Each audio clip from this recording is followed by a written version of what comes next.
Hey now, it's Brace for Impact, and I'm your host, Mike Gilbert, and I'm going solo on that ass, but it's still the same. We're talking TNA wrestling.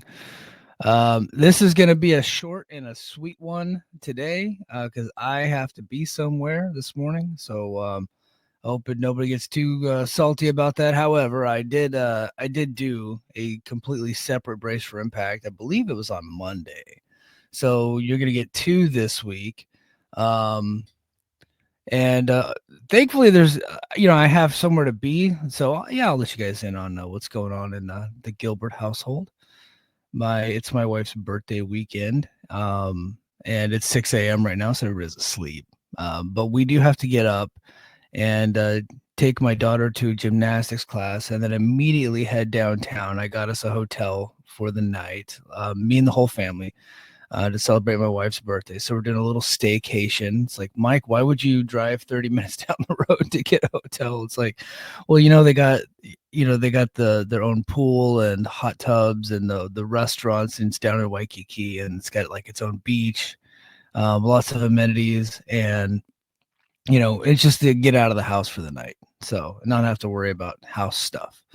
So we're doing that. So I am a little bit busy this morning, so I won't get to stay on, for very long, but we'll still get a full episode and I'll still cover all the news and happenings in TNA. But if you have not gotten an opportunity to listen to the earlier Brace for Impact that I did early in the week, it was another podcast in a car. I think those are real fun. I like the podcast in a car. It's just me just kind of driving around, or I'll go park somewhere, look at some scenery, and kick the AC on and just kind of talking to my phone about whatever breaking news happens. That way I don't really have to stress about going home and, you know, making sure everybody's quiet, doing that whole thing, setting up the microphone and the lights and everything. So, yeah, the podcast in a car, it can be fun and it's easy. So I have JD and JD has one in the can right now. He sent it to me at like 3 this morning. I was like, God damn, dude. So once I get these Brace for Impacts uploaded, I'm gonna upload the latest JD Oliva project. He's got a topic that he wanted to talk about. So we're gonna do that. We got some boys in the chat. Got Billy from Philly. What's up, dude?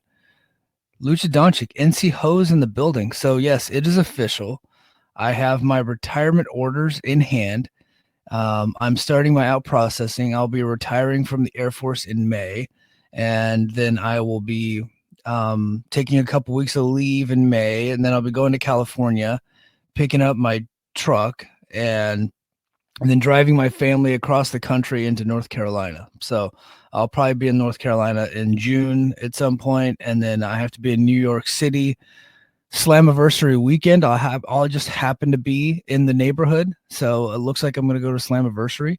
So we'll see. I'm not going to be front row. I'm not one of those guys. I'm going to go onto vettix.com and get free tickets, but you actually have to pay a fee. So that's what I'm gonna be doing. So I will be at Slammiversary this year. So things are all just kind of lining up for me this year. 2025 is going to be a good year for TNA. It's going to be a good year for the Gilbert household. Isle Productions in the house. What's up, brother? And Lucky Charm, how you doing, sir? Lucky Charm, welcome to the chat. And Lucia says, get me some free vet ticks. I can get multiple tickets. So if they do come to Charlotte and there's vet ticks available, yeah, I'll be doing that. So that would be cool. Now it's like, it says free, but you have to pay like a $15 processing fee. Io says, I'll be at Slam too. Well, we're going to have to meet up and take some pictures and do that whole thing. So that's going to be cool. So I want to start the show off with this list that I made. So I was on Joe Lanza's podcast, Flagship Plus, on their Patreon. So it was just Joe Lanza basically interviewed me about all the happenings in TNA, the people that are leaving, what TNA is like in the post Scott D'Amore era, all that stuff. We did a good podcast. So if you are a subscriber over there, please go and check that out. But in preparation for that, and I didn't get to do all of this, I didn't get to the whole list. I actually made a list of all the free agency issues that have been happening since November. Not free agency, but all the free agency news that have been happening since November. So I made that list. So officially out. These are people that have been removed from the roster page completely. They're gone. Although I don't think all of these guys are gone forever, but some of these guys are gone for now. And I'll provide some insight into where they're probably going. So this list are the people that have since November are officially out of the company. And why did I put November? Because there was one guy specifically since November that is a prominent star in the company. So officially out. Speedball Mike Bailey, which we've all known. Kushida is a Speedball going to be debuting in AEW imminently. I think he's just waiting on his visa stuff to work out. Kushida, Trent Seven, Rhino, Aiden Prince, Bhupinder Gujar, and Rich Swann, which is one that we talked about last week. So those are the people that are officially out of the company. Now, I think Trent Seven could come back, and I think Rich Swann could come back. I think Trent Seven, his contract expired, and there was some negotiation going on there. He is somebody that I could see them like just kind of testing the market, seeing what's out there, and then eventually finding his way back to the company. And then as far as Rich Swann goes, I think that if he continues to prove himself that he's staying out of trouble, I think that he's a guy that they would want to bring back too. He looks like he's in great shape. He's having good matches out there on the indies. So as long as he stays out of trouble, I think that he's a guy that they might look into bringing back. But he had, look, he's on a couple of strikes with the company, right? But they really like him. So, which is why they've given him a lot of chances. So we'll see. We'll see what happens with Swann. Okay, basically gone. These are the people that are basically gone, meaning like they're not officially out. They're still technically in the company, but they're on their way out. Jordan Grace, which we all assume is going to WWE. Jonathan Gresham, whom they wrote off this past week on Impact. And this one is just kind of popping up this week. This is one that is popping up this week. PCO, who was supposed to be at Genesis. In fact, coming up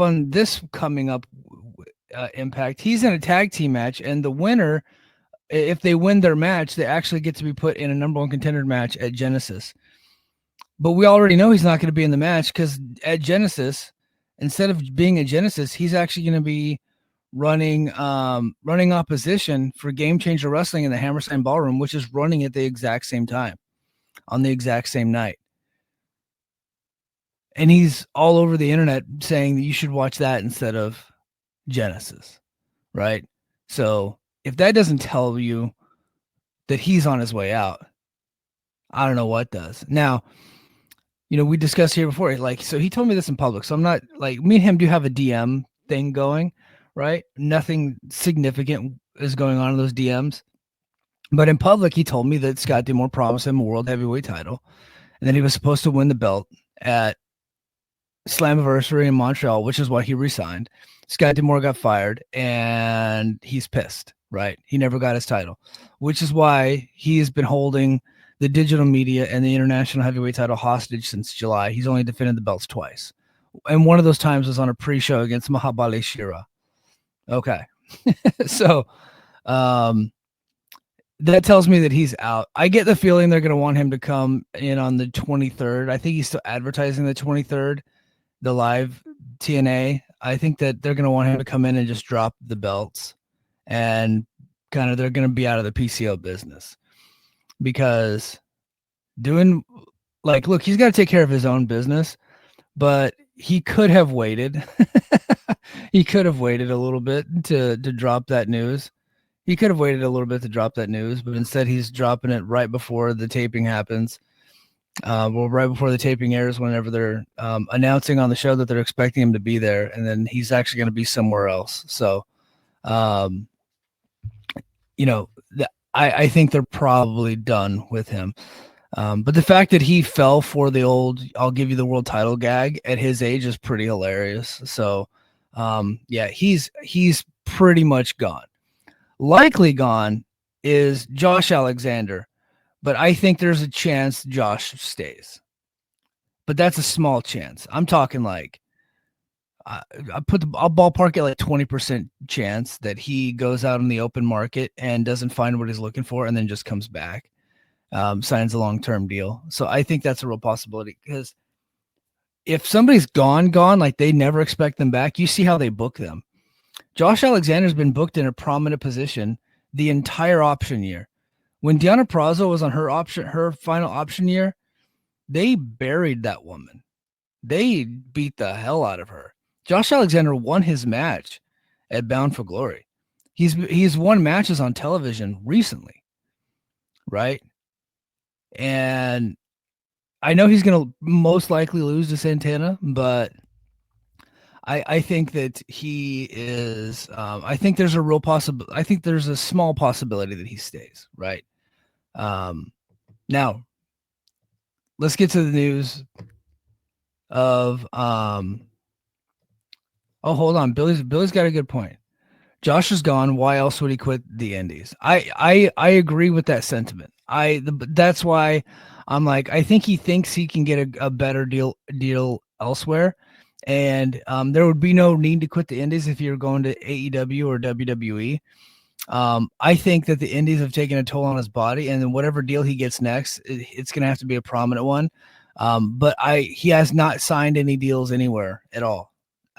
So he could get to that open market and then realize that it's not exactly what he thought it was going to be. But if he does re-sign with TNA, he would probably want Moose money. And when you get Moose money, you ain't got to work the Indies, except for Moose works select Indies here and there. So,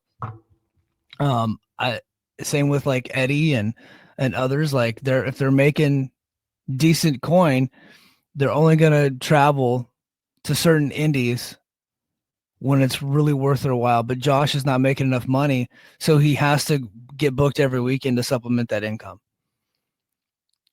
Okay, re-signed. So we learned about the Hardys a couple weeks ago. AJ Francois, trashed by Elegance, fucking John Skyler. Tessa, she's a free agent. I know there's some people out there thinking that she's saying she's a free agent because she's working in Angle now. She's a free agent. She's a free agent. A lot of these people, like, remember when Matt Hardy came in and he debuted in TNA? The first thing he did was tell everybody he's a free agent because he wants more bookings, right? You don't say that unless you're actually a free agent. He's a free agent. So, or she's definitely a free agent. I hate to burst everybody's bubble, but definitely a free agent. So I know that hurts people's feelings, but no, she is not signed with TNA, but she's in, right? So she's in the company. And then it was broken earlier this week that Nick Nemeth has extended his deal. They didn't use the term re-signed. It extended his deal, which means that he probably has an agreement for like the next 6 months. And he's just working on these small little short-term deals while he tries to get himself back into WWE or tries to get himself into AEW. So he's essentially using TNA as a springboard into a bigger company. I just don't think that's happening. I don't think that's happening. And he's been a good soldier for the company, but he's very clearly not committed to the brand, and he's only committed into using the brand to get himself into a bigger company. And I don't think those bigger companies are calling. He he was in WWE for almost 20 years, and he already knows what they already know what level he's going to be at. And if he comes in, he's not going to be in an elevated position. They got a ton of big stars there. They don't need Nick Nemeth. And AEW, I could see him wanting to try to go to AEW. And, but I don't see, like, he wouldn't really be a prominently featured guy there either. I think TNA is really the only spot that he's going to be prominently featured where he can make decent money. So, if I were him, I'd probably, unless they're offering you like nothing, like TNA is probably the best spot for you. So, but that's just my read on it. I don't know what conversations he's had and what negotiations he's had. Um, Lucky says, you really think he wants to go to AEW? Couldn't he have already? If he could, he would have, but he can't, so he won't. It's one of those deals. If AEW was calling, offering him dough, that money's bigger than TNA money. They just have deeper pockets, right? They just signed a over $500 million TV deal. They got money to burn, as you can see by the size of their roster. They're spending a lot. A lot of the money of their talent budget goes to people that don't wrestle, right? They spend a lot of money on people that just don't work. So they got money to burn. If they wanted him, he would be there, I think. Which is why he's only signing these short-term rollover deals, right? Billy says Nemeth is getting $6K for any appearances. He's doing okay. Yeah, he's not poor. So he's doing pretty good. So he's got like a good gig in TNA and doing all these indie shots. So I think if you want to go to AEW, he'd be Ring of Honor TV champion by now. I don't think they want him. I don't. I think they've probably had conversations, but they haven't wanted him. But right now, AEW, all elderly wrestling, they've been doing good with their plus 40 and over 50 talent population. So, it's not impossible, but I think that if they really wanted him, he would be there. Okay. Now, likely returning. I put these guys in the likely returning pool. Mustafa Ali. I think we see the writing on the wall. In fact, I would not be surprised if come Monday you get another brace for Impact from a car, because Ali the news broke that Ali had signed a deal here. Probably a Nemeth type deal, but signed a deal here. And then that would prompt me to go out to the car and do another podcast. So I think it's very clear he's on his way back. Look, he's another guy that tried to get into AEW. He was there in like a press and like box seats with his suit on, working a gimmick, and I think he was trying to get on Tony Khan's radar, but they just no. Lucha says Tony Khan not wanting a free agent talent. Get out of here, Mike. Yeah. They have signed some pretty questionable free agents from WWE. Like they're really good wrestlers, they have not been helpful to his company. He's spent a lot of money on former WWE guys, and it's ultimately been a net negative. So, but yeah, so Mustafa Ali, I'm pretty sure he's coming back. Now, two like kind of more unknown stars have been working a lot of Explosion. I think that they'll be coming in and probably be full time. Would be Conan Lycan, whom we've seen a lot lately, and Maggie Moore. So I think they are very likely all returning and will be a part of the company in 2025 and going forward. And in the case of Conan Lycan and Maggie Moore, I would assume that they're going to be working their way up from the bottom and to becoming prominent stars probably next year. But I definitely see them being a part of the company going forward. Now, some potential free agents that I could see them bringing in would be Donovan Dijak and Trevor Lee. These are two people that I have spoken about previously. And I know that they've been working some MLW shots lately. And, when they became free agents, I think that the company was too full at the time, which is probably why they didn't bring them in. They had to get rid of a lot of contracts. And as of right now, the number of people out is greater than the number of people coming in. So I don't count the re-signed because they were already part of the roster. They just never left, right? With the exception of Tessa. Tessa would be like outsider coming back in. So the outsider coming back in, we're looking at 3 or 4, right? We're looking at 4. So I think when Dijak and Lee got let go, they just didn't have room for them. And neither one of these guys have signed contracts anywhere. I would have assumed that both of these guys would have been on Tony Khan's radar, but they just never brought them in. And so I could see both of them coming in. Another act that I'm almost positive will be TNA bound is Subculture. Sean Ross Sapp, I think, talked about it earlier in the week. I can't remember which day, that those guys are working on their visas, and they're going to be taking a lot more U.S. dates.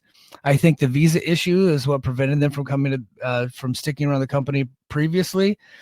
And once the visa stuff gets worked out, I could see them not only coming to TNA, but probably signing a deal here. They have the room in the tag division. They need more tag wrestlers, and I think Subculture fits the bill. And they fit in nicely. They had a good run here before, and I don't think he wants me to put this comment up there, but Subculture back in TNA makes the tag division thicker than Danny Luna. So that's Lucha Doncic, everybody. Lucha in the house. So yeah, Subculture, I could see as being kind of like almost like I should probably put them in the likely returning. You know what? I got my document here. I just now they have been moved from potential free agents to likely returning. So that's the list I have so far. And I'm going to keep this list going should I need to reach back to it. Should be good. Should be a lot of hold on here just 1 second. I got to refresh this bad boy. Okay. All right. So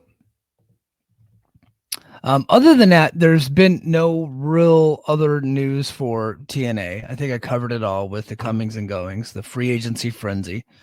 Dave had a blurb in the Observer about Nesson. So he said TNA has been airing on the New England Sports Network since May of 2024, but a larger one on notice for 7 months. The show airs 2 to 3 times a week on Nesson and Nesson Plus, typically on Thursday or Friday nights, and again late on Saturdays or early Sundays. Episodes are delayed by 1 week compared to their airing on Access TV. So yeah, that I know a lot of people were pretty excited about this whole Nesson thing and Sportsnet Pittsburgh, but these are nothing. And then right now, television, these deals are nothing. They mean nothing. It's like, no offense, they mean absolutely dick, these deals. But some money is better than no money, and I'm sure they're getting a little bit of coin for it. But if nobody knows about it, is it really happening? And the fact that they were on Sportsnet Pittsburgh and Nesson for 7 months, and nobody said, like, if TNA thought it was a deal, they would have had a press conference. Not a press conference, but a press a press release. Yeah, that's what I was trying to say. Press release. But they just never did.